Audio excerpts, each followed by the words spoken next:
Welcome. This is episode 77 of the Kratom Sobriety podcast.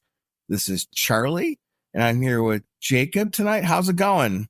It's going pretty good, Charlie. I realized we haven't done an opening in quite a while, so it's good to chat with you this evening. Yeah, and somehow it's August. Yeah, actually, the 1st of August is we're recording this. Who did you interview this week? Chris, recovering addict. So she found herself basically during the pandemic drinking a lot of those kava kratom drinks, those little blue devils, I think is what she might have referred to them as, or some of our guests have referred to them as. You'll have to listen to the interview to get all the spicy stuff. And she's got a really good, recovery story to tell. Thank you. Tonight, we have a little bit of news about the podcast, and we're just going to talk about our team that we have here.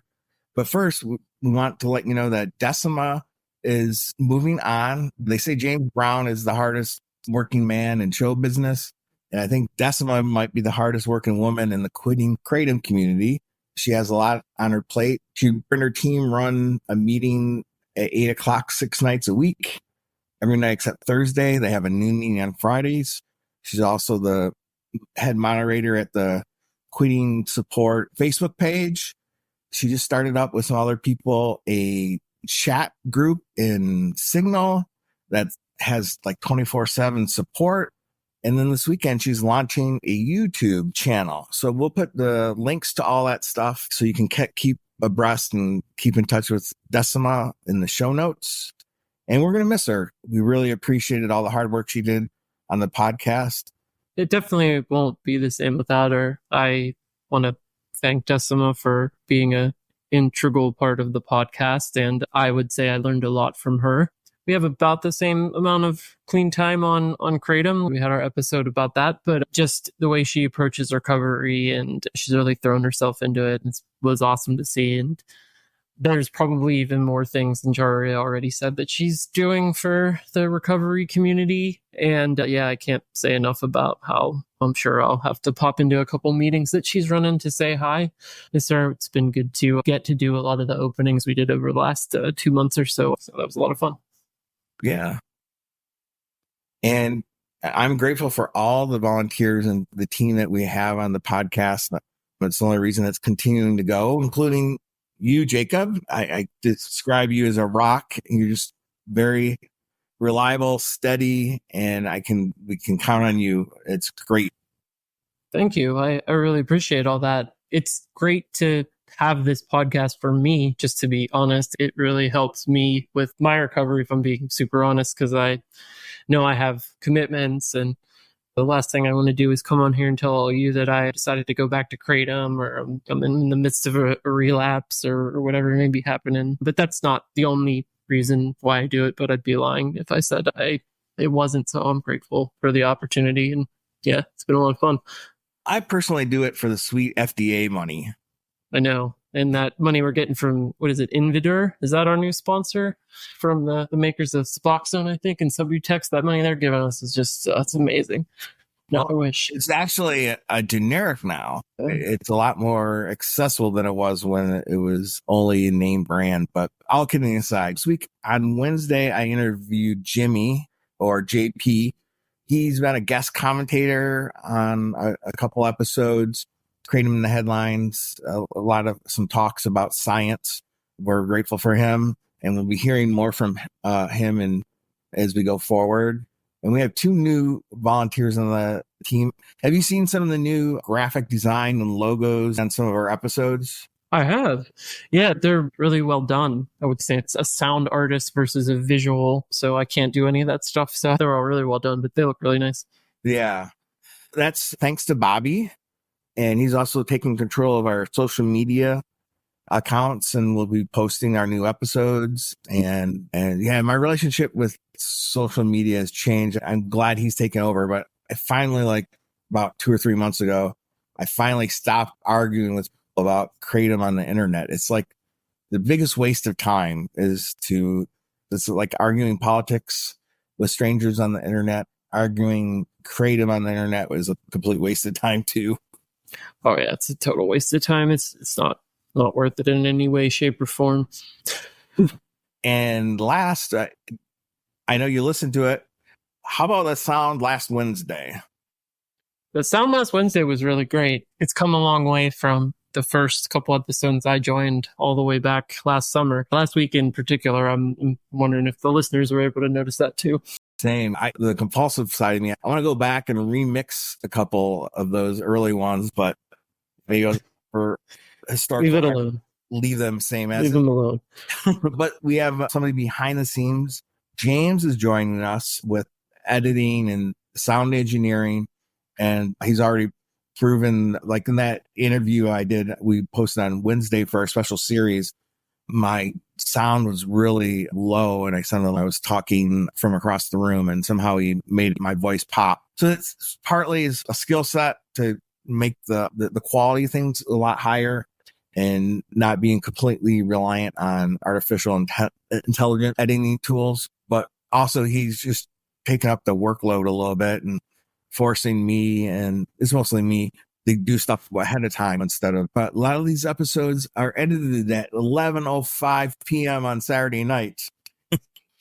Got to get it out before midnight, or right at midnight. If you've been curious, there's some listeners on the West Coast. When I wake up after posting, we'll have 75 downloads between 12 midnight Eastern and when I wake up 8 a.m. the next day. Yeah, wow, didn't realize that's cool. Yeah, maybe people in the middle can't sleep because they're trying to get clean too. And there's one last thing. Yeah, this is a little bit like, wow, our cemetery is really filling up. Bragging. Had 450 downloads in one day this week, and broke 65,000 total downloads since our founding. So we're reaching people. Yeah, that's pretty crazy to think, because I think I was in the teens when my episode aired, and stats were way, way lower than that. A year of organic growth and then promotion. And just, I think, unfortunately, like you said, I don't know how you put it with the graveyard piece, but the people that are unfortunately finding themselves addicted to Kratom are growing, unfortunately, as the use of the product grows. It's just what happens with a substance that's addictive. There will be a certain percentage of the population that'll get addicted as overall usage goes up. And I hope it's people aren't suffering alone. That was the main reason why I started the podcast. It was so lonely. Hopefully people are finding a haven here. Hopefully, yeah.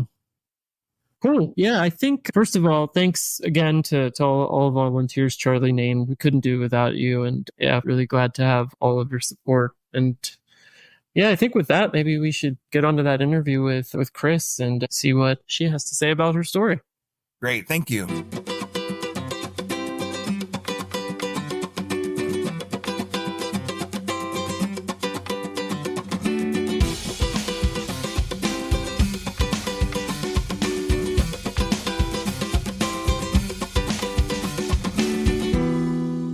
Hello, everybody. Welcome to the Kratom Sobriety podcast. This is Jacob. And on today's podcast, we have Chris with us. Chris, how are you? I'm good. How are you, Jacob? I'm good as well. Thank you for asking. So, Chris, how would you like to introduce yourself to the listeners? You know, things like your age, profession, anything you want to tell us about yourself to introduce yourself. Sure. I mean, these days I'm so used to describing myself as a recovering addict and alcoholic, but I'm 39. I used to be a librarian, but my career path has changed. I'm a mom, a sister to 3 brothers, a pretty positive, happy person these days. Yeah, you kind of, I just met you, but you kind of give off that vibe. So that's cool. That's good. That's great. Every time I ask that question, I'm like, people can be so many things. How do you define yourself? But that's a bigger existential question for probably a different podcast. It did get me thinking, like, how do I define myself? But yeah, I guess that works. My description works. I think it was a good one. What do you like to do for fun when you're, when you got some free time on your hands? I'm a big music lover, which is actually interesting because when I was using Kratom, I never listened to music. It kind of was something I just didn't do anymore. But music's a huge part of my life. I like going to shows, like concerts, and I like singing, playing the piano. So it's a huge part of my life.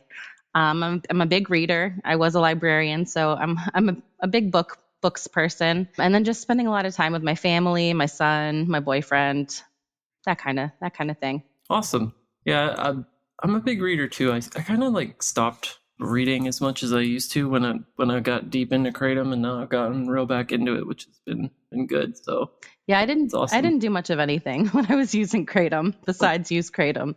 So Yeah, yeah, me too. And watch a lot of stupid TV and YouTube videos that I don't even want to watch now at all. right. Anyway, well, since we're on that topic, how did you first encounter Kratom, and what was your introduction to the substance like? Oh man. So I first found Kratom about, I'd say like 3 or 4 years ago. It was during the pandemic, I believe. And I was super depressed at the time. I was looking for some way to feel better. I, was thinking about therapy. I was thinking about going on antidepressants, but they take like months maybe to start working. I wanted something that was quick.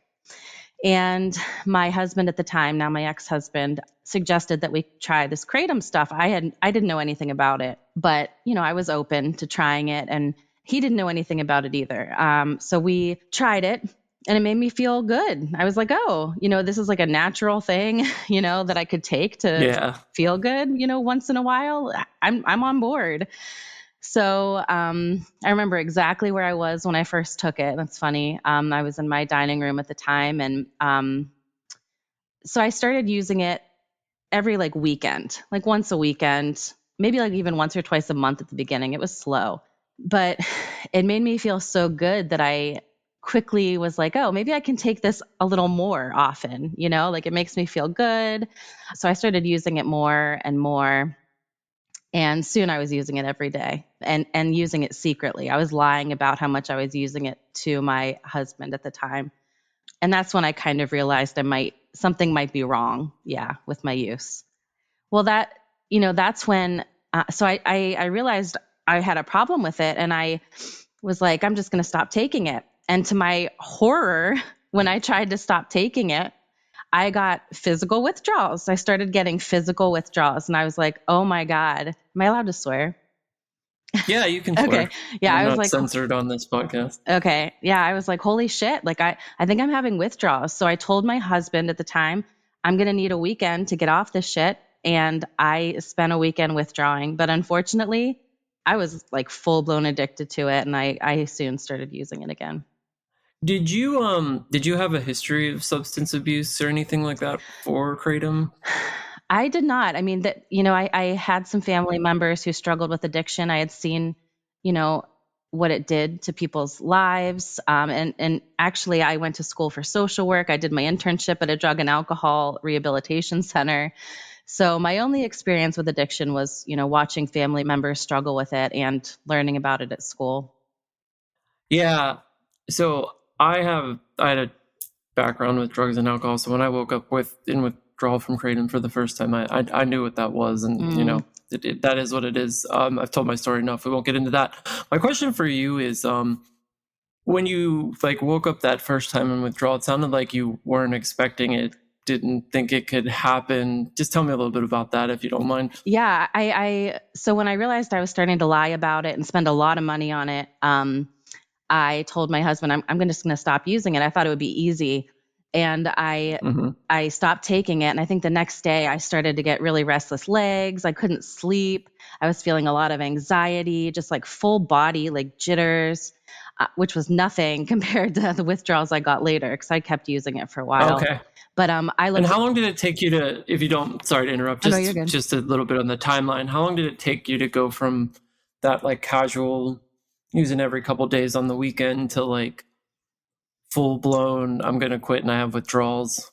Maybe like 6 months, and the withdrawals weren't horrible, but I just, I noticed that my body felt weird, and I Googled it, and that's when I found all kinds of information online about how it's, addictive if used in like high quantities, and I was using it in high quantities, and I was like, Okay. oh my God, like I can't believe I have been putting this shit in my body for so long, and now I'm gonna withdraw from it. And that was really scary for me. That was a really scary moment. Yeah, I remember the first time way back when I woke up in withdrawals for the first time from opiates, and I was like, but I, knowing then I knew it could happen, but I thought it wouldn't happen to me, right? Why would it happen to me? It would Right. happen to everybody Yeah. else, right? Yeah, Anyways, exactly. yeah, and it's like almost a traumatic experience sometimes because you're like, oh shit, I have to do something or else I'm gonna feel like this now. Great.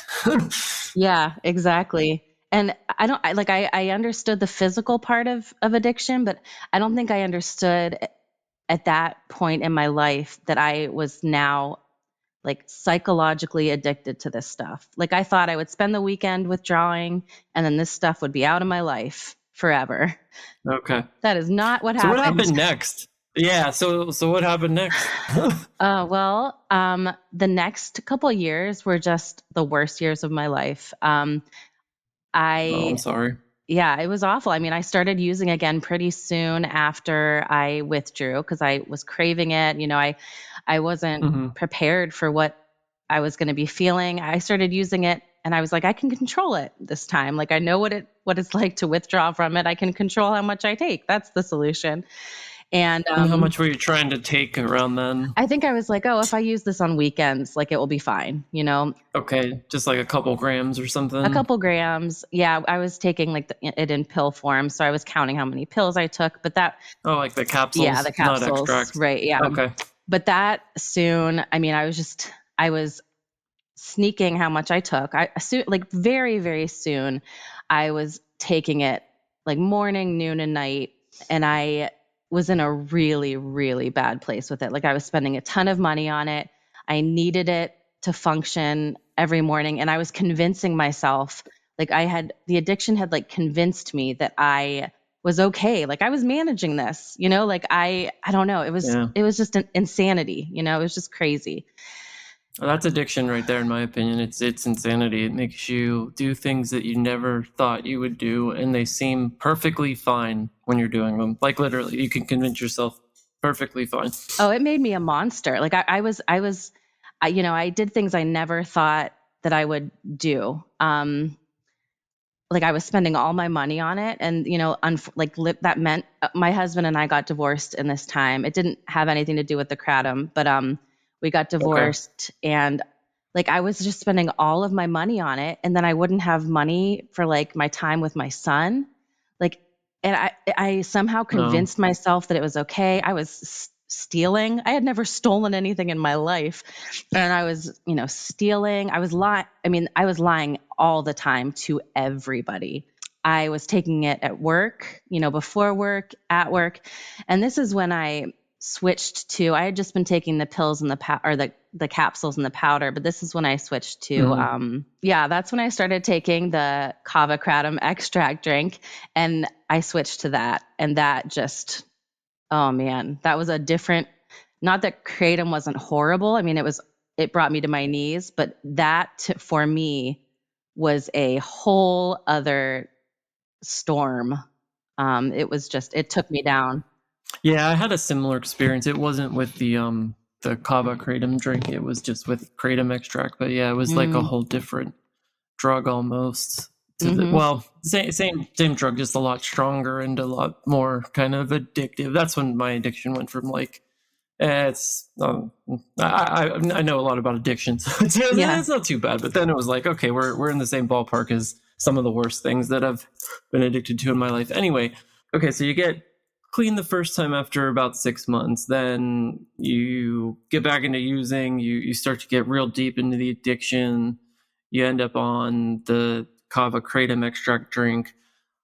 Where does your story go from there? Well, the kava kratom drink was very expensive, and I was using it a lot, and it was just so easy to take. Like I didn't, with the powders and the capsules, I had to dissolve stuff, I had to mix stuff, and I was using it at work. So taking these drinks just really Yeah. fast, and it hits really fast.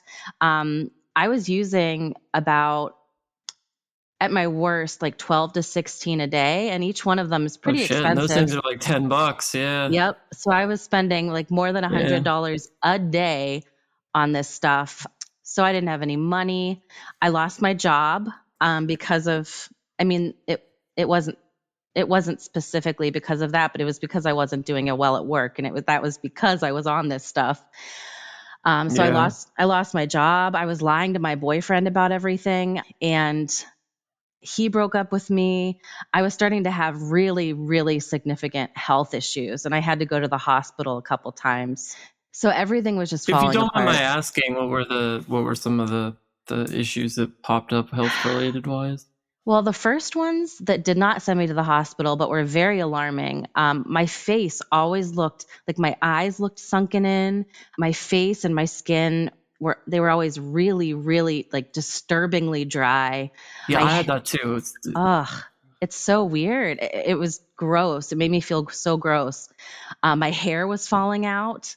So that was alarming, but the hospital stuff, and I couldn't explain it. It was probably because I was taking too much. I would get like super dizzy at work, and like everything would start to kind of like spin, and usually I could wait it out and it would be okay, but the one time it happened at work I couldn't, and I got really scared, and my coworkers had to call an ambulance, and I had to go to the hospital. Oh my God. Wow. Yeah. Yeah. I only had one time at work where I was supposed to give a presentation, and I remember getting Oh up and I was no. real dizzy, but I was Yeah. like able to, it just kind of like was for a couple seconds, and it was still a bad talk for sure, but I Yeah, I'm sure. somehow pulled it off. Yeah. Anyway, okay. I'm sorry that that all that happened to you and you had to go through that. What got you to the point where you're like, okay, I'm spending over $100 a day. I'm having all these health consequences. When did you get to the point where you're like, time out, maybe I gotta do something different here, or what happened to kind of get you there? Well, I was lying to my boyfriend at the time. We had been together for a couple of years, and I was hiding my use. I mean, I think he Yeah. suspected that I was on something because I was also drinking a lot, but I was hiding my use, and I wanted to go to rehab. I had tried many, many times over the years that I was or the year that I was using at that point to get off it myself, because I wanted to stop. Yeah. Like something that like a lot of people don't understand when I tell them my story is that every day I would wake up and be like, I'm not going to use today. Like today's the day. Like I never started a day like, oh, I can't wait to like dive in today. And like, I had the highest hopes for myself many times, but Yep. and like, then I would start to withdraw. And towards the end of my use, the withdrawals were terrifying. Like I was using so much.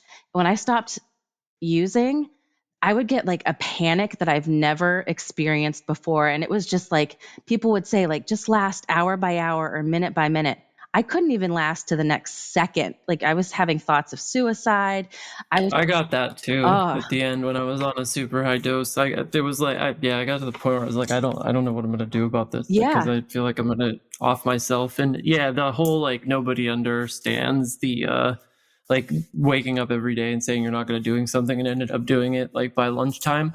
I totally understand that. Yeah. I think any addict most addicts should understand that. But you're right, normal people don't get it because they're just like, oh, I can not do that. Why can't you? It's Yeah. like, well, I don't just know, don't do because it. something's Yeah. broken in my brain that doesn't Right. work that way. Yeah, exactly. So I got to the point where I was really thinking about, I was having thoughts of suicide, and I was like, this isn't sustainable. And then my boyfriend broke up with me, and I was like, okay, Okay. like I had lost my job. I lost my boyfriend. My family did have an intervention, and I was like, I want to go to rehab. The day after my boyfriend broke up with me, I went to rehab. So I Okay. was so And ready to go. sounds like you were drinking too on top of this, she said? Yeah, I was drinking Okay. a lot. Drinking had never really been a problem for me until I started using Kratom, and then it became a big problem for me. So, Okay. yeah. Okay. So that's intertwined there. That's not, I don't know how common it is with Kratom, but with like drugs and alcohol go together like peas and carrots. So it's not uncommon. Yeah. I went to rehab last July, and I spent a month there. And What was that like? How did that go? it was great. I mean, it was very hard. The hardest part was being away from my son. I had never been away from my son for that long, and trying to figure out how to explain to him what was going on so he wasn't scared. Okay. That was hard, but being there was really good. I felt finally I got this stuff out of my body. I felt. Did they give you anything to help you detox? They did. They gave me, oh, I can't even remember, but they gave It's me, okay if you can't remember, but they yeah, gave you some stuff to help. Yeah. they gave me stuff for sleep, Good. stuff for anxiety, and stuff for the restless legs, which were awful. So, Okay. yeah. Yeah. And it was great. Like by the time I left rehab, I looked so much better. I felt like myself again. I was like ready to like conquer the world. I felt really good. Unfortunately, I went to rehab a year ago and my clean date is 2 months ago. So I did not Okay, stay sober so it after didn't rehab. take. It Yeah. did not. I got out of rehab and I just felt so good. But, they had told us in rehab that we shouldn't date after rehab for a little bit to like make sure we Yep. got the hang of sobriety. And I jumped right into dating, man. Like I had been broken up with right before rehab, so I was like, I'm going to date, and I started using alcohol as like a like a social lubricant to go on these dates. And soon I Yep. was drinking really, really, really a lot, and then that kind of opened the door for me to go back into the Backslide kratom. into the kratom. Yeah. Yep. Okay. Yep. And was that like there's oftentimes like relapses can go a number of ways. Unfortunately, I think I relapsed on kratom like 10 times, and I don't know how many times on alcohol and other shit. A lot. Yeah. But it can go a couple ways. Sometimes you can like keep it together for a little bit, and then eventually it all goes to shit. Or sometimes it just goes like nothing changed. Like it's just like you flip the switch and you're literally right back in it the next day. Like you're right back at the same dosage you were doing the same shit. Like literally like nothing changed, even though it's been a year or two. What was your experience with that like? Oh man. Well, I mentioned that I started dating, and fortunately and Mhm. unfortunately, I met someone that I really cared about. We're still together actually, but so I was trying. I think my motivation for staying sober quickly became the wrong motivation. Like I was very much trying to stay sober for him so that our relationship would continue, and that just was not Mhm. sustainable because I just started lying all the time.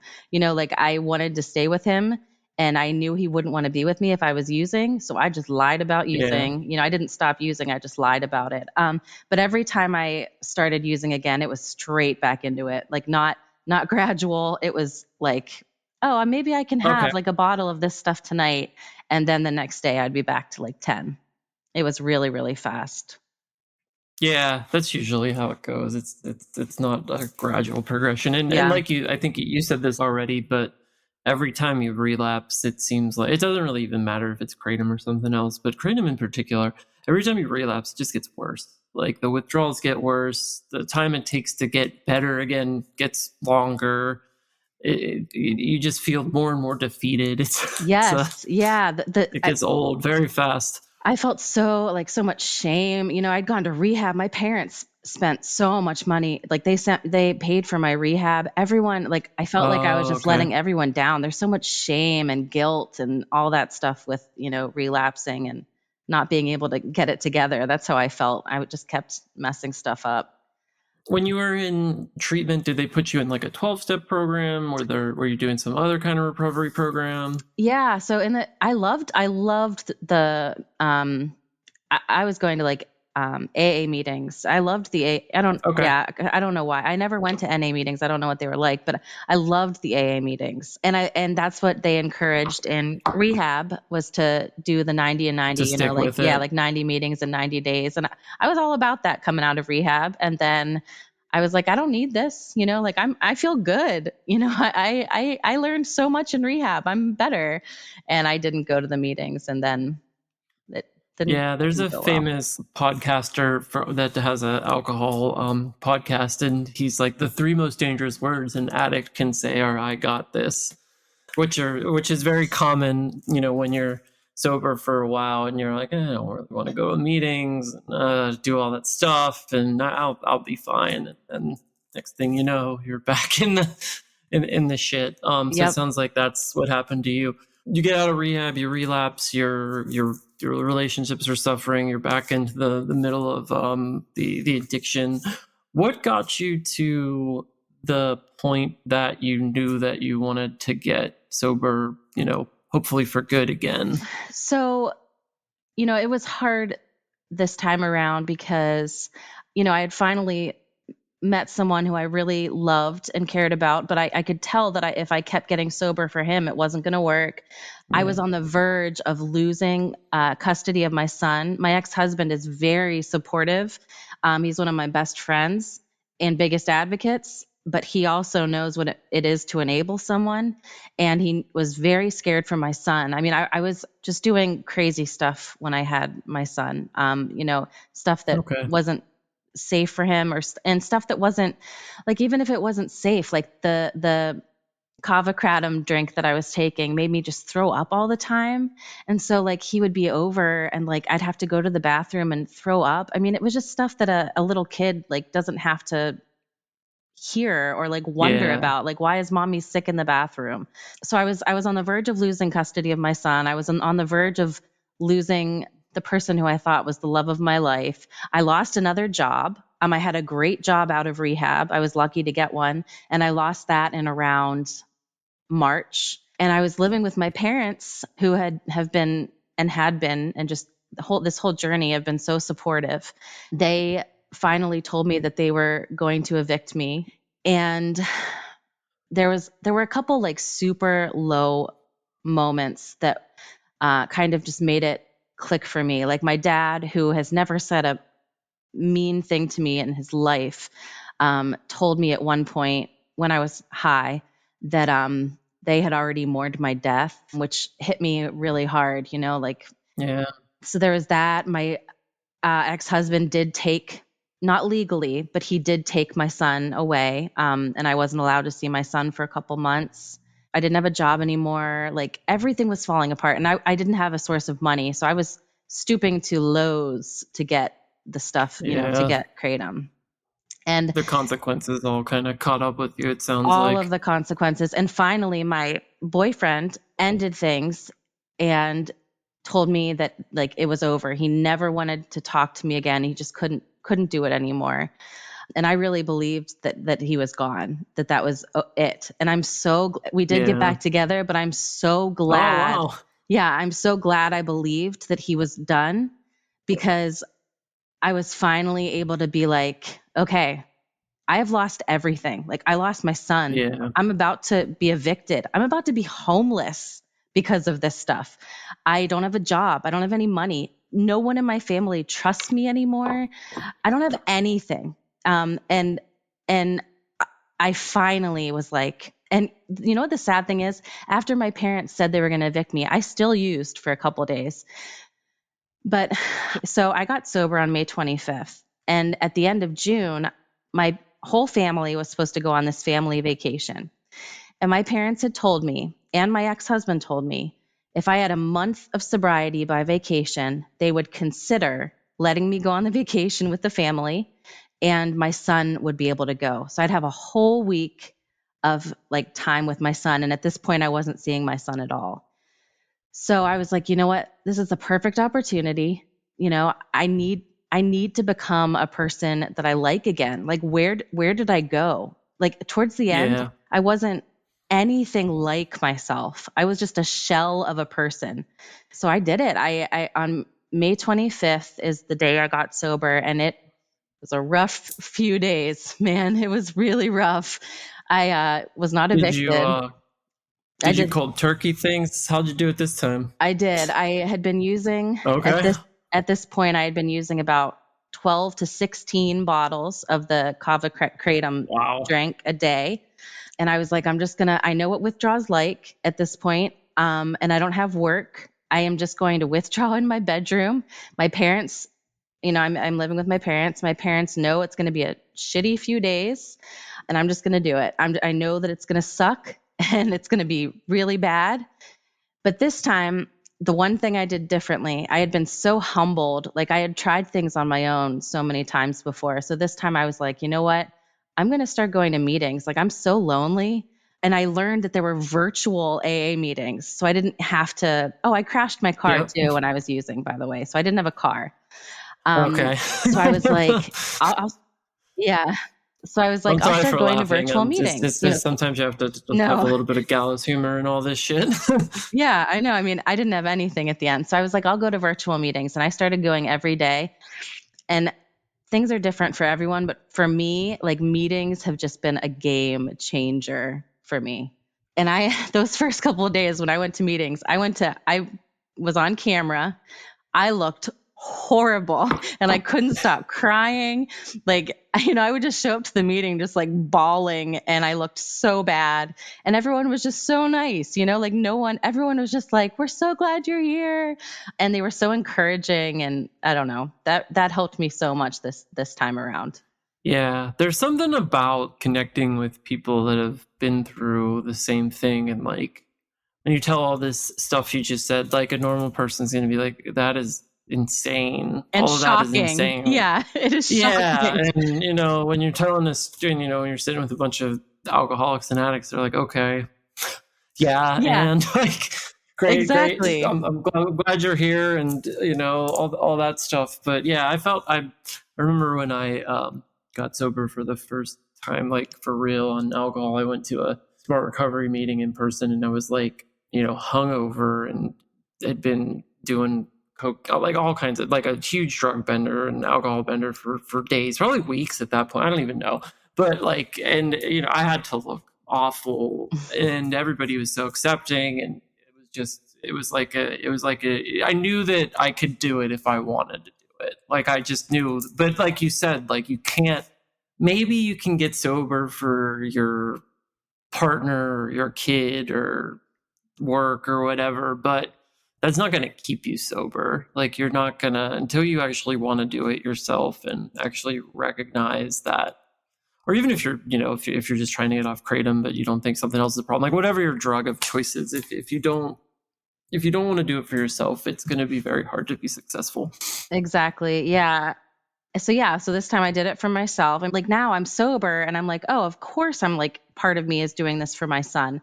But when I was using, I didn't want to do anything for anybody. That was just the hard like reality of it. The only thing I cared about was using. I didn't care about myself. I didn't care about anybody else. Because I'm an addict and the drug Yep. just took everything over. So now I have the capacity to care, for others and to, give all of my love to my son again.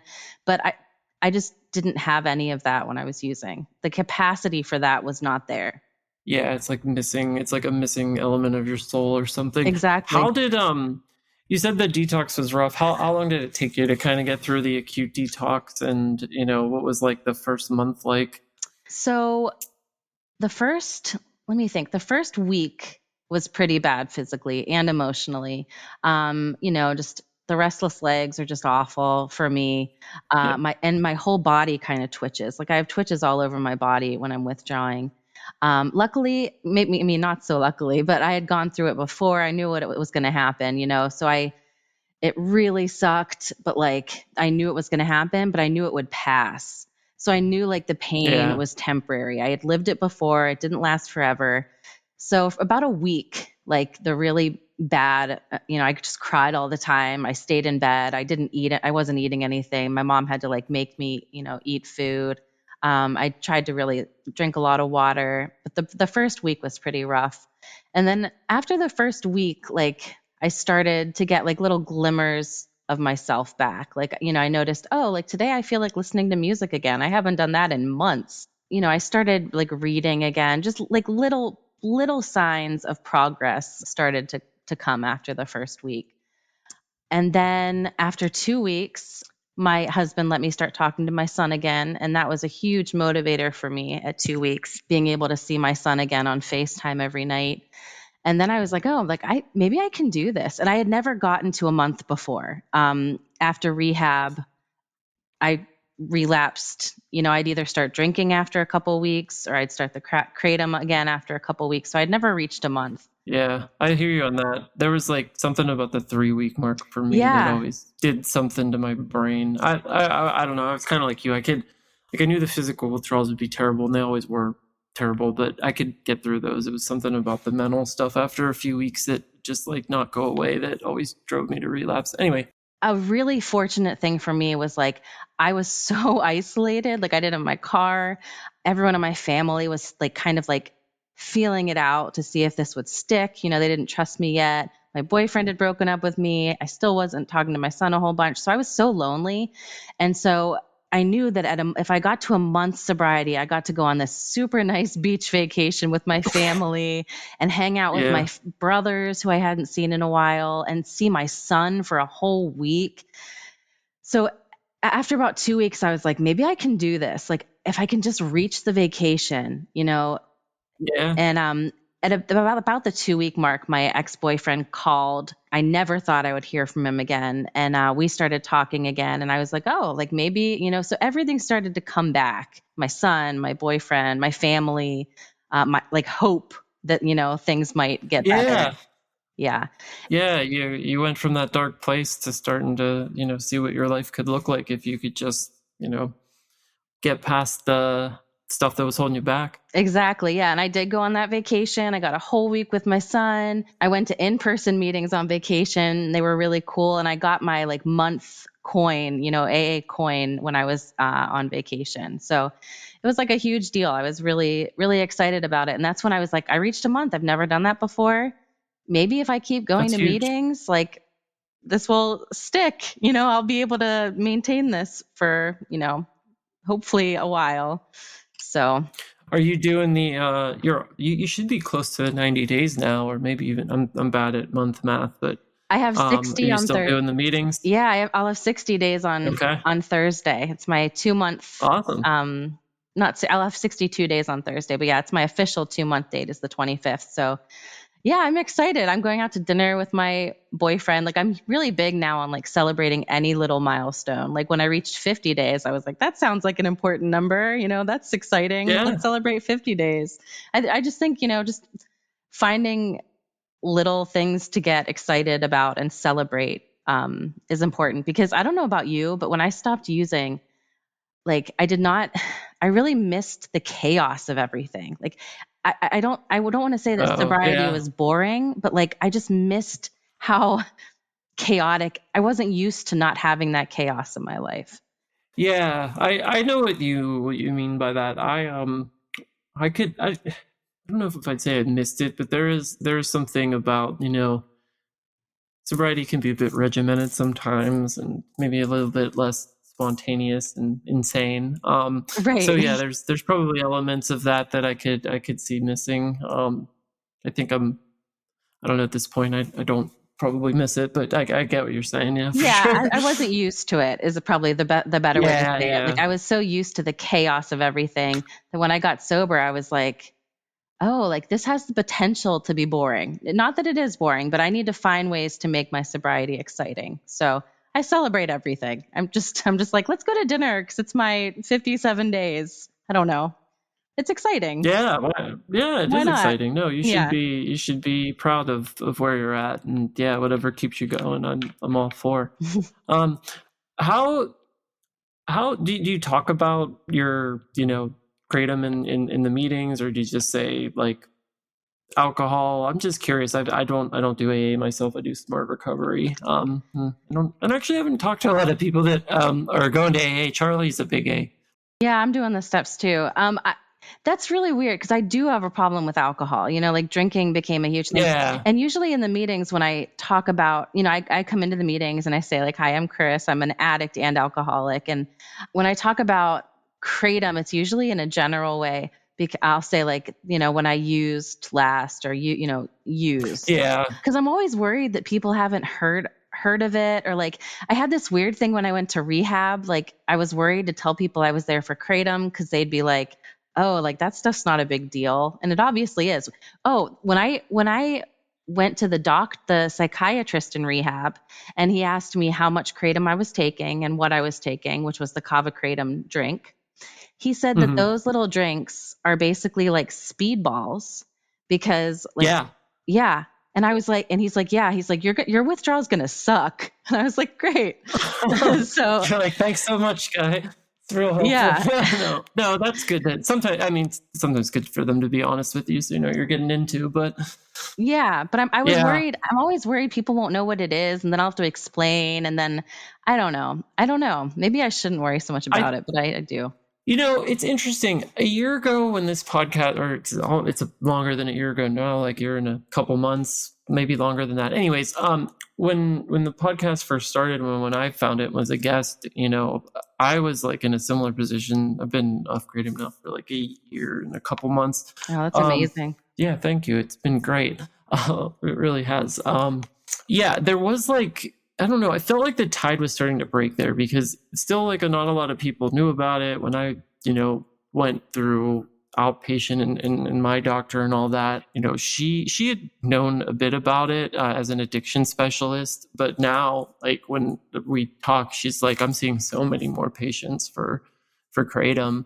And I think like rehab, it's just, I think there's so many people that are getting stuck because those little kava Kratom drinks are everywhere now and there's different brands. It like, at least where I live, there weren't a bunch in like the convenience stores and gas stations. You mostly had to go to like smoke shops. And it's like just within the last couple of weeks or months, I noticed that the corner store down the street, I live in a decent sized city, and they have those drinks in there now, right at the front. And it seems like they're always putting more out every time I go in there. So I think there's a lot of people struggling with it now. Yeah, I would get it like all over the place at gas stations, and it was crazy how many times I would go into a gas station to buy the kava kratom thing, and I would be getting like 5 or 6 at a time. So many times, the guy working at the counter or the girl would be like, these are dangerous. Like you shouldn't be. Are all of these for you? Like Really? You shouldn't be using these. I was warned. Like good for them. I was warned so many times. In fact, on my way to rehab, I stopped somewhere to use at a gas station. And on my way to rehab, he's like, these things are really dangerous. And I was like, yeah, I know they're really dangerous. I'm going to rehab, man. So yeah, a lot of people people working told me that they were potentially addictive. So yeah, I haven't even told Charlie and Decima this, but because it just literally happened yesterday. When I was coming back from work, I was walking home and I saw one of the guys that worked at one of the smoke shops I used to go to like 2 years ago. He was like, I haven't seen you in years, because I used to go in there all the time, right?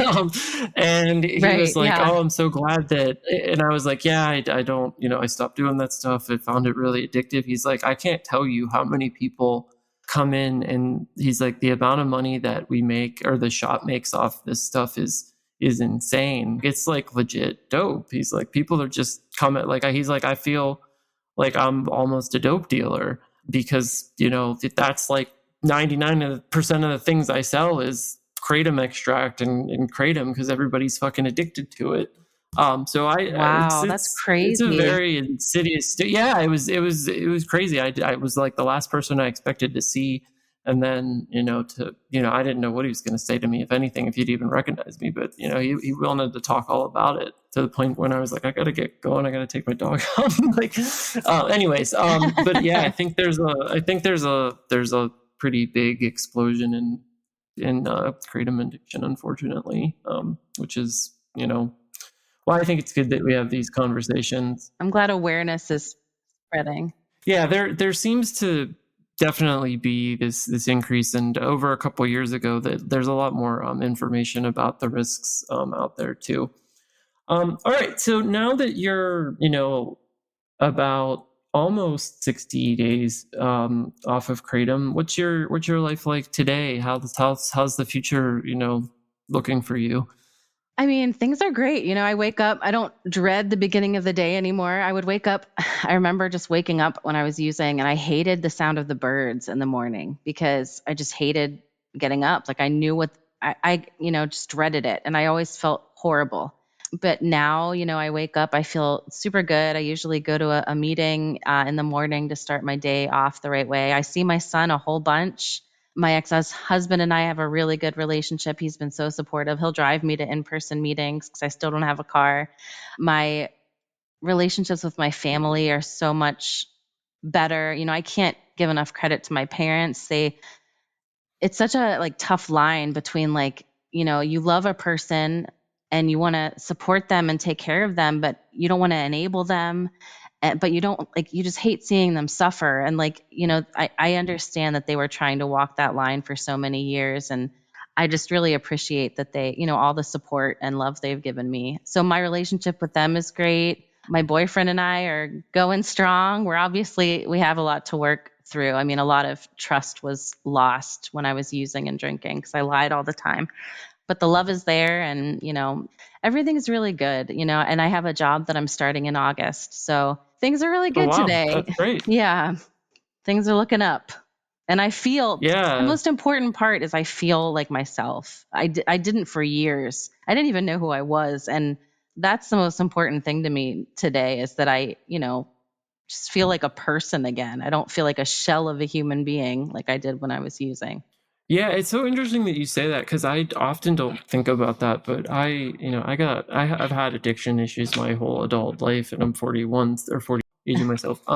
Anyway, so it wasn't until last year when I was finally feeling like the way you said, I actually finally feel like I'm myself again after so many years of just being a different person because of substance abuse issues. And I don't know, something about Kratom was really depersonalizing too. It was just all the different, I think, alkaloids and active chemicals in it, seem to really just activate different things in my brain, at least. Anyway. Yeah, I completely agree. I felt like such a zombie for a really, really long time. Yeah.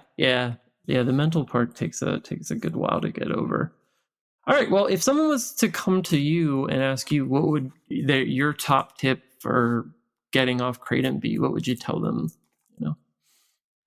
Um, that's a really good question because I would say find something that really works for you. The 12 steps really work for me. I think the most important thing is realizing that you can't do it, or I couldn't do it by myself. I couldn't do it on my own. I needed some source of outside support because I didn't have it. I had tried so many times to get sober on my own. I thought I was quote unquote strong enough and smart enough and all these ridiculous things. I couldn't do it on my own. I needed some outside help. And for me, that's the 12 steps and the meetings. They're very helpful for me because I can go to them every day. For someone else that might be different. Just getting some source of help from someone that isn't you. I think that really changes everything. Yeah, that's a great tip. You are continuing our streak of guests who, in some way, shape, or form, always mention that you can't do this on your own, and that you need to, make some sort of connection or tell someone, or like you said, go do the steps or whatever recovery program may work for you. Because I think it's really hard to do this on your own, and that just continues to be something that I think most people figure out when they start to turn the page from active addiction to long-term recovery. Yeah, and why carry that burden by yourself anyways? It's so heavy and it's so much. So if other people can, lighten some of that load for you, then it's such a heavy load. So Yeah. And there's so much knowledge out there and so many people that have done this already that you can learn from. Obviously, take information in and evaluate it and get second opinions and all that stuff. And I like how you said, for you, the 12 steps are really good. I think it's important to figure out what's the right recovery program for you because there's so many ones out there, and I think all of them have their own pros and cons to them. So it's all about finding which one's best for you. Exactly. Yeah. All right. Well, maybe one or two more questions before we wrap up. So you said you're a big fan of music and concerts. So if you had to pick one of the coolest concerts or live events you've ever gone to, what would it be? Well, one jumps to my mind. It was a band from Australia called the Middle Kids. It was just a couple weeks ago, actually, with my boyfriend, but it was my first sober show. So, I was really nervous. I was like, am I going to be triggered to drink or use? But it was magical. I felt so, I don't want to say naturally high, but I felt so good without any substance in my body, just listening to the music. I was with the person that I, am in love with. It was at this really beautiful park, outdoors, which was amazing. And I felt so purely happy that was like one of the best moments in my recovery so far, because I felt so good, and it was all natural. It was like an all natural goodness. And that was amazing. Yeah, sober music events are awesome. I went to a music festival like 2 months ago now, and it was great. It was Oh, awesome. that's awesome. Yeah. Yeah, they're so fun. Yeah. I can't wait to go to another one. So. Yeah, no hangovers, no Right. forgetting what band you saw or how the hell you got home or any of that stuff. Exactly. All right. Well, before we wrap up tonight, is there any question that you wish I would have asked you that you'd like to answer, or anything else you want to share with the audience, or any questions for me? I guess I would just say, even though, I felt so hopeless for a long time. If anyone is struggling, even if it seems like the most hopeless situation, like you've lost jobs, like horrible things have happened in your life and you're out of hope, a better day could be just around the corner, and, you can do it. And lots of people want you to do it. You're not alone. I felt so alone when I was in my active addiction. So there's always hope, even if you have to get that hope from other people. Yeah, that's all I would say. Awesome. I don't think I could say it better than that or have a better way to end it. So I'm going to let you have the last word. It was really great to talk to you tonight, Chris. I wish you continued success in your recovery. Thanks. It was great to meet you, Jacob. I had a lot of fun. Awesome.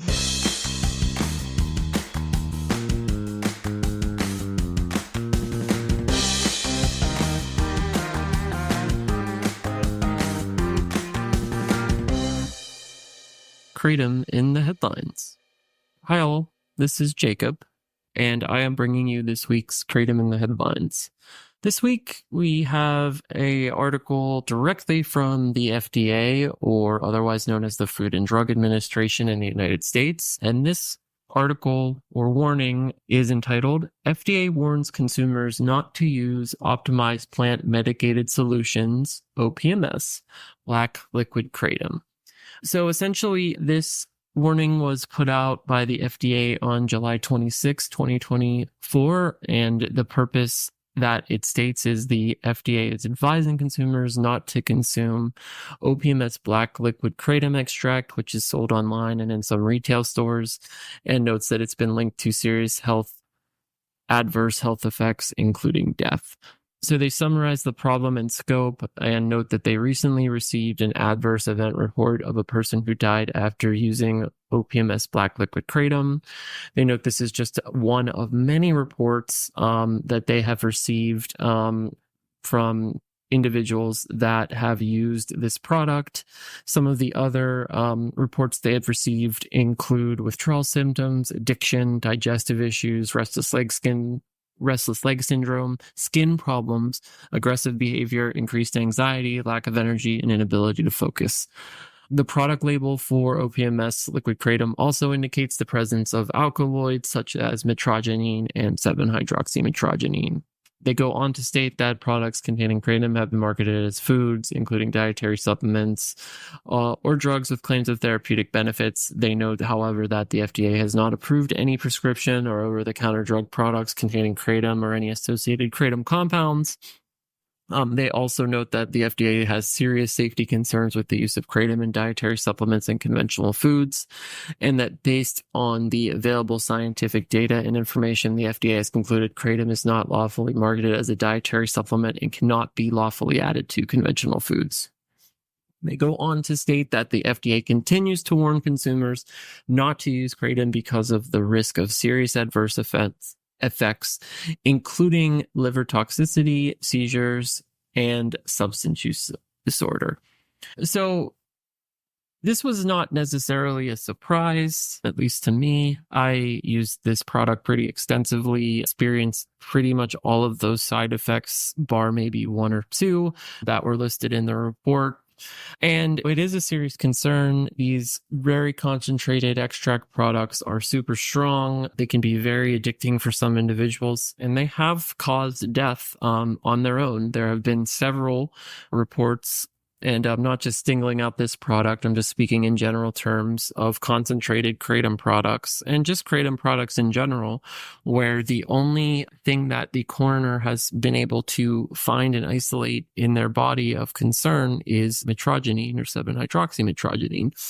So that brings us back to this warning. And the point is, I would seriously take these warnings quite seriously. They're not put out to fearmonger. They're not intended to sabotage Kratom. They're simply reporting what they receive from consumers on the marketplace. And these products, in a lot of cases, are causing increases in addiction, all the side effects I reported, up to and into death. So if you're listening to this podcast, you're probably already on your way to getting off of Kratom. But if you've just happened to listen to this for the first time, would highly recommend staying away from the product just highlighted, as well as any Kratom product, as it could lead you down the road to addiction and potentially even worse side effects.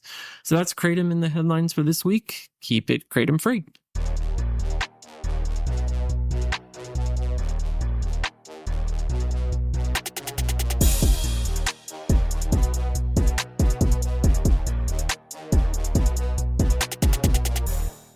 Resource of the week.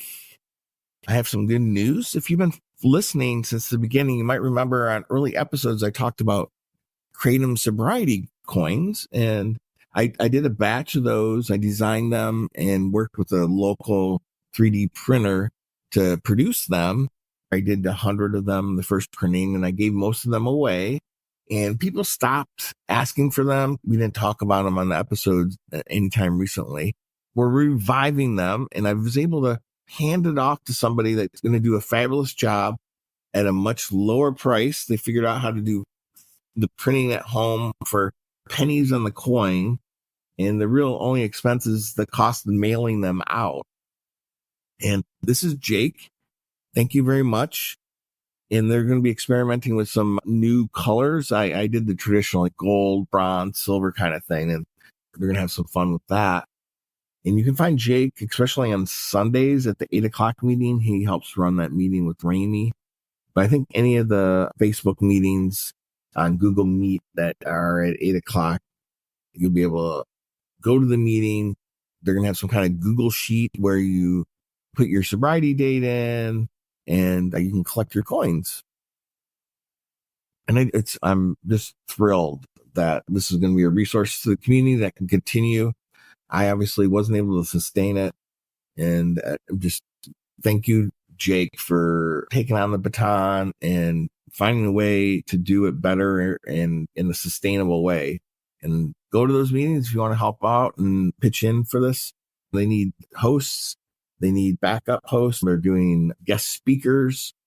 So as the meetings, as the community grows, there's just going to be more and more service opportunities. But I'll put the Google Meet link in the show note for this particular meeting. And that's Resource of the Week. Keep it Kratom free.